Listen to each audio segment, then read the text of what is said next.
Olá, seja bem-vindo a mais um vídeo aqui do meu canal Professor Kleber Paixão. Aqui nesse meu canal, de forma até resumida, a gente trata sobre teologia, filosofia, ciências, religião e áreas afins na área de humanas.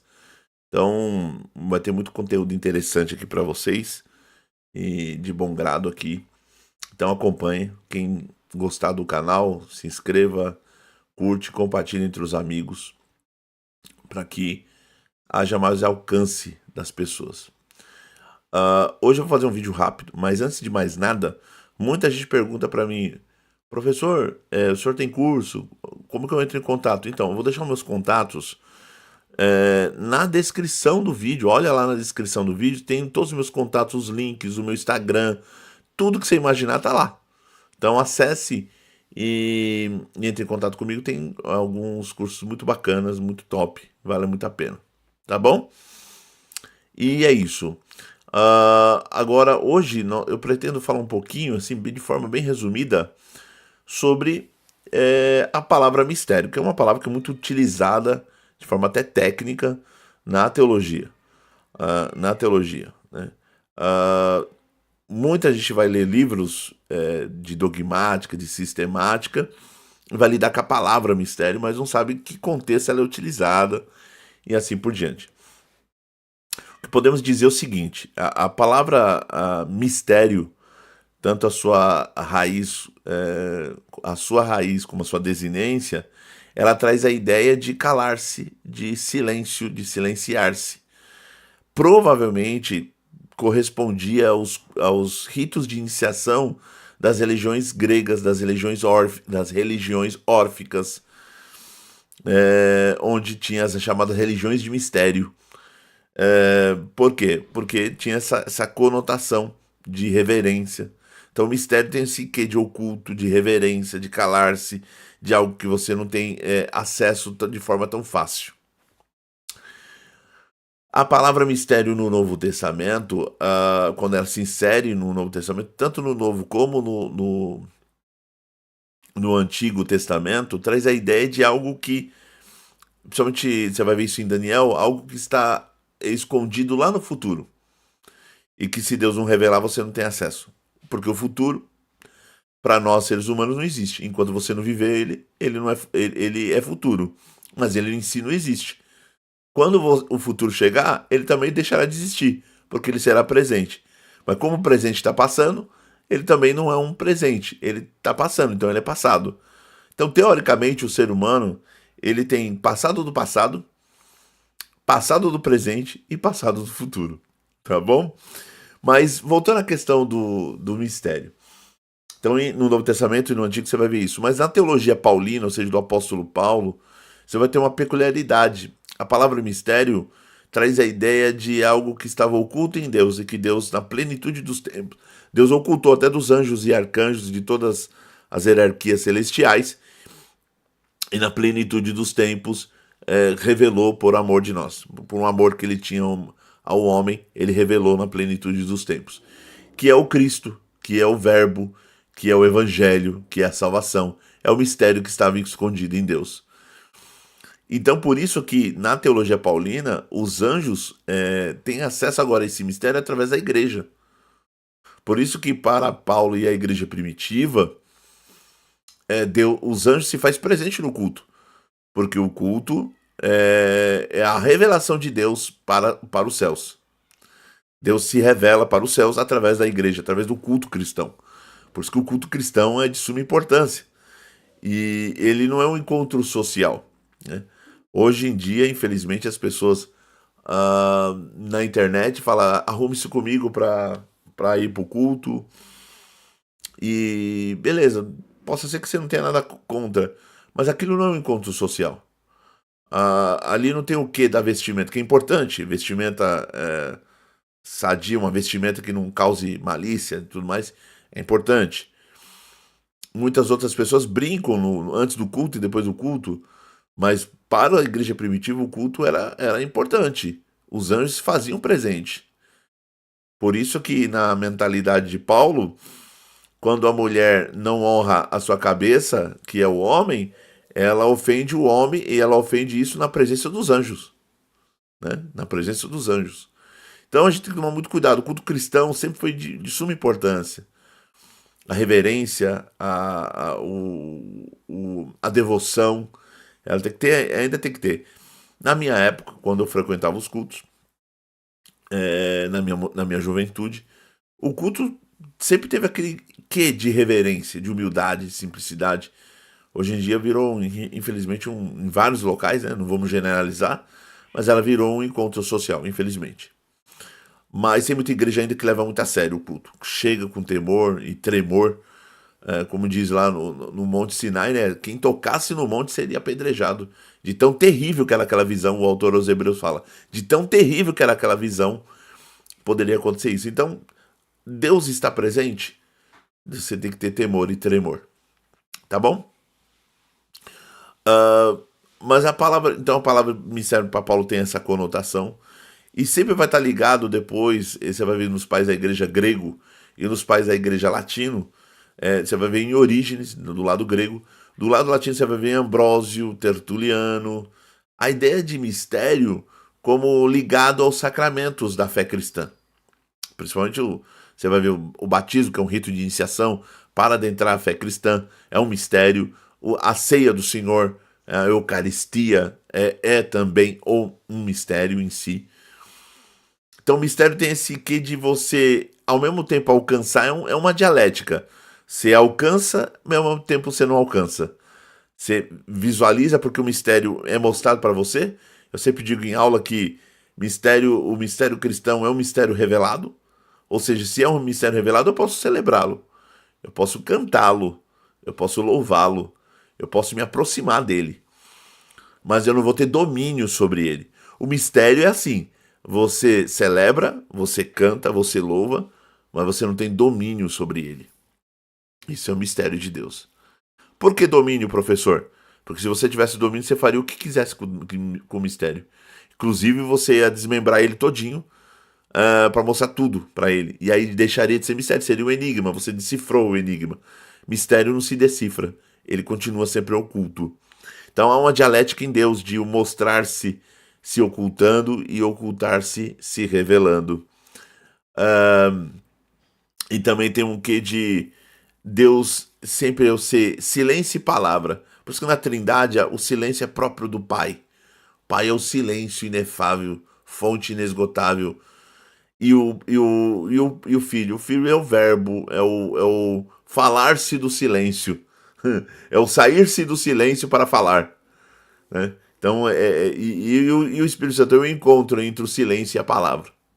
Você pode visualizar isso, uma obra muito importante de Bruno Forte, que é o teólogo italiano de Chieti Vasto, que é o que eu pesquisei muito no meu bacharelado e no mestrado.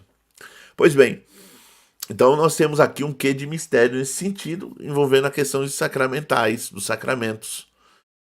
E nós podemos também pensar o mistério como também uma fonte inesgotável. E aí você vai fazer uma relação muito com a eternidade. Por quê, professor? Porque se o mistério fosse esgotado, você ia falar assim, pronto, acabou tudo, agora já tenho tudo, acabou a graça. Ou seja, seria sem graça, não teria graça.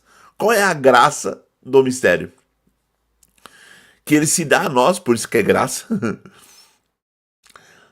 Ele se dá a nós, mas ao mesmo tempo ele se oculta. Mas ele tem um quê de infinito, né? Porque para pensar, se Deus produz em mim um amor infinito por ele, o Espírito Santo gera em mim esse amor inefável por Deus, é um amor infinito. E Deus é um Deus infinito que também me ama, então o meu amor por ele será inesgotável, e o amor dele por mim será inesgotável, e o meu amor por ele sempre haverá um espaço para ele caber. Ele nunca será esgotado, nunca será. Porque se fosse esgotado, para pensar, a eternidade não teria sentido, seria inócuo, seria sem fruto, sem alegria. Qual é a alegria de viver eternamente com Deus? É a alegria que você sempre estará amando cada vez mais e sempre algo novo. Aquilo que o Bruno Forte chama de um novo de Deus. O novo de Deus é sempre aquele algo inédito, a ineditez, o ineditismo do novo de Deus, aquilo que é mais sublime, que surge sempre algo diferente. Deus sempre oferece para nós algo diferente.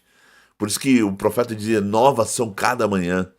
Então sempre há algo novo para Deus nos oferecer. E tinha um louvor lá na Renascer que dizia: sempre há de existir um novo amanhã preparado para mim. É exatamente isso. É viver o novo de Deus. Porque nunca se esgota em Deus. Nunca se porque Deus ele não pode ser esgotado. O dia que você esgotar totalmente Deus, você será um Deus. Mas tem a distinção de criatura e criador, você se debruça em Deus de forma infinita, de um amor infinito, mas nunca acabará essa relação. Por quê? Porque Deus é um Deus infinito e o amor dele é infinito e o seu ser é infinito e é inesgotável. Não tem jeito. Por isso que é um saciar-se insaciável. Eu só tenho a minha saciedade, o meu desejo completado em Deus. Só que em Deus é insaciável, porque eu sempre vou querer mais e Deus sempre vai ter mais para me dar. É isso que Deus é. É isso que Deus é. Eu acho que isso tem muito na teologia dos místicos. Os místicos sabem que Deus é um ser inesgotável. Inesgotável. Então, onde nós visualizamos isso? Já no culto cristão, visualizamos isso nos sacramentos e vamos visualizar de forma plena na eternidade. Por que o céu não será chato? Tem muita gente que fala assim: eu não vou pro céu, não. Eu quero ir pro inferno. O mundão fala: eu quero ir pro inferno, porque no inferno lá vai ser divertido. O diabo vai ter várias festas, mulher, bebida, vai ser muito divertido. E aí fala: mas o céu é muito chato, os anjos ficam cantando, cantando. Vocês não, se fosse cantar sempre a mesma coisa, realmente seria muito chato. Mas não é só cantar por cantar, é desfrutar de Deus eternamente e nunca se saciar. E Deus sempre ter algo novo para te dar eternamente. Deus se renovando para você eternamente, dando algo diferente para você eternamente. A fruição será eterna. A beleza de Deus para você será eterna. Então a contemplação será eterna. Isso será eternidade.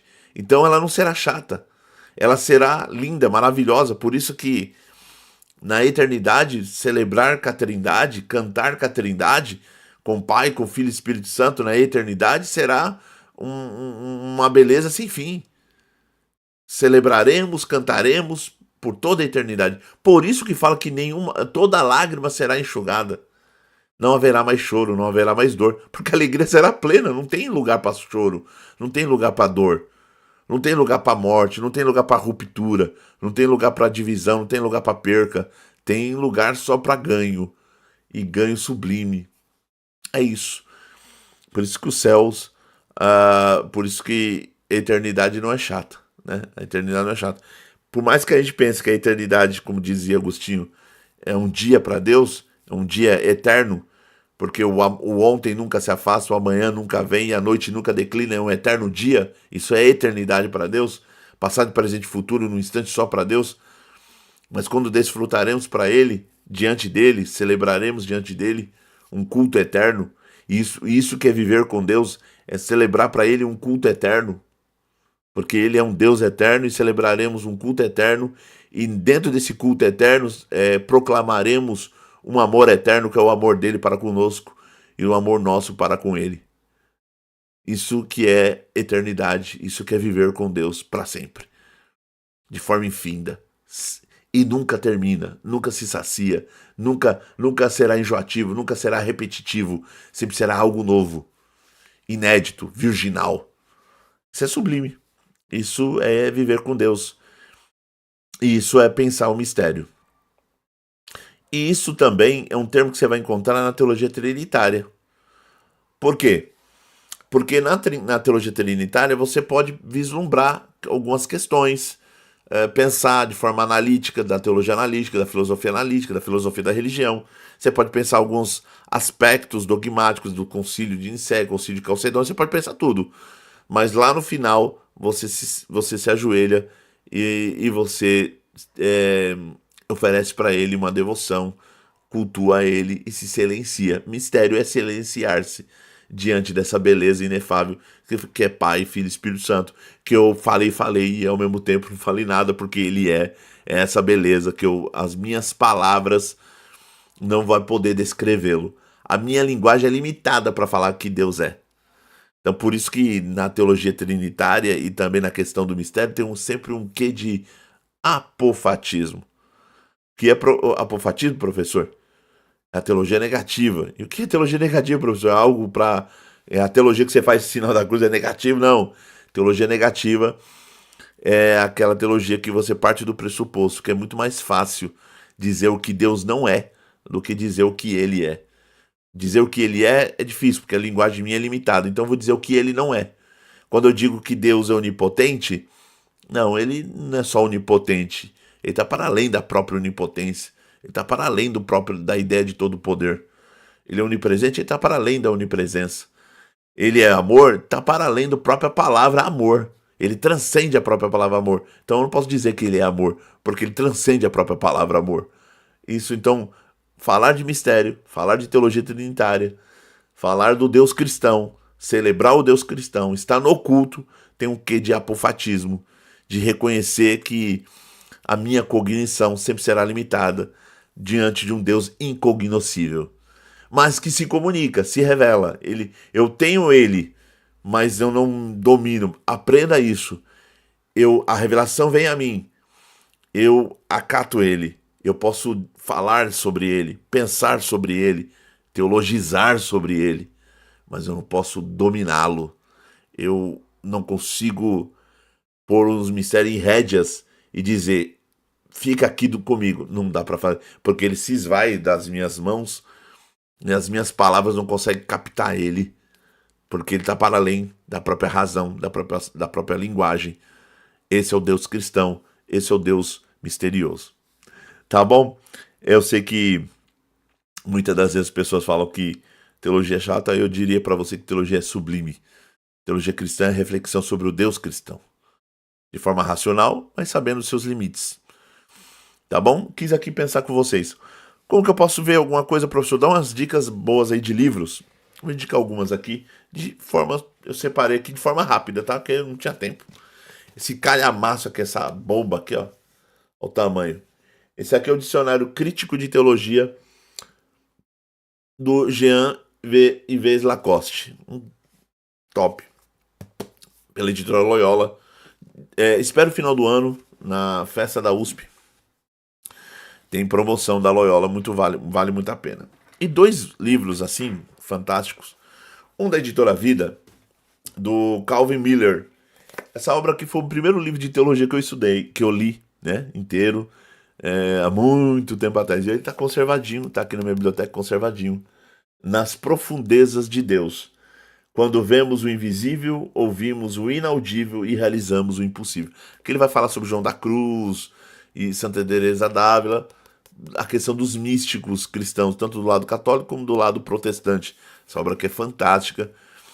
Eu diria para você que a perspectiva sobre Deus mudou muito a minha vida quando eu li essa obra aqui. A primeira foi a Confissões de Santo Agostinho. Em segundo lugar, essa obra aqui, do Calvin Miller, da editora Vida. Recomendo, nem sei se ainda está em venda, mas vale muito a pena. Essa obra é linda. Eu pretendo relê-la novamente. Eu pretendo dar uma lida novamente nele.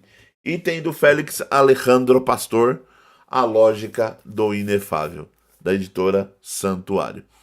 Um grande filósofo, teólogo. Aqui nesse livro ele vai trabalhar as questões do inefável, do mistério de Deus no Novo Testamento, no Antigo Testamento e depois na teologia patrística, na teologia medieval, falando das questões peculiares de mistério, de revelação e assim por diante. Tem outras obras, como a Teologia da História, de Bruno Forte, e Trindade para Ateus, também do Bruno Forte, que é muito bom. Então tem várias outras obras que eu posso indicar, mas essas aqui que me vêm à mente.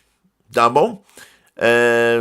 acho que próximo fim de semana tem algumas lives aí para logo, umas lives ao vivo para a gente fazer sobre teologia bíblica na teologia da revelação. Falamos de bibliologia, um pouco sobre canonicidade, do cânon bíblico. Vamos falar alguma coisinha sobre isso.